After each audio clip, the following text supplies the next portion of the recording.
மகா கல்யாண சீரியல்ல அடுத்து வர எபிசோடில் பிரபாவோட கள்ளத்தில் தாலி கட்ட போகிற அந்த நேரத்தில் நிறுத்துங்க அப்படின்னு சொல்லிட்டு ஒரு பொண்ணோட குரல் கேட்குது. அது யார் என்னன்னு சொல்லிட்டு எல்லாருமே திரும்பி பார்க்குறாங்க. பார்த்தா ஒரு பொண்ணு வந்து நிற்கிறாங்க. என்னம்மா உனக்கு பிரச்சனை அப்படின்னு சொல்லிட்டு கேட்கவும், இவன் என்னை கல்யாணம் பண்ணிக்கிறேன்னு சொல்லி என்னை ஏமாற்றி எனக்கு ஒரு குழந்தையும் கொடுத்துருக்காங்க அப்படின்ற மாதிரி சொல்லிடுறாங்க. இதை கேட்டோன்னே மொத்த பேரும் ஷாக் ஆகுறாங்க. என்னம்மா நீ திடீர்னு இப்படி கல்யாணம் நடக்க போகிற நேரத்தில் வந்து சொன்னால் என்ன அர்த்தம்? என்னை கல்யாணம் பண்ணிக்கிறேன்னு சொல்லி ஏமாற்றிட்டு இப்போ இந்த பொண்ணுக்கு வாழ்க்கை கொடுக்க போகிறாரு. இது எந்த விதத்தில் நியாயம்? இவரை நம்பி நான் எவ்வளோ பெரிய தப்பு பண்ணியிருக்கேன் அப்படின்னு சொல்லிட்டு அந்த பொண்ணு வந்து அழுந்து புலம்புறாங்க. பின்னாடியே அனாமிகா வந்து நிற்கிறாங்க.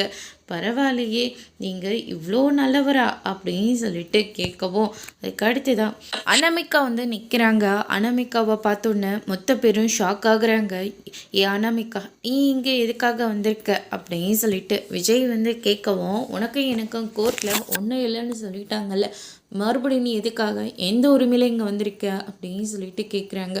அனாமிகா இருந்துட்டு உங்கள் பொண்டாட்டின்ற உரிமையில் தான் இங்கே வந்திருக்கேன்.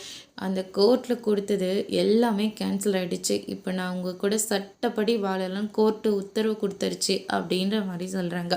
இது கேட்டோன்னே விஜய் எல்லாம் ஷாக் ஆகுறாங்க. இனி பிரபாவோட கல்யாணம் நடக்க போதா இல்லையன்றதை வெயிட் பண்ணி பார்க்கலாம். தேங்க்யூ.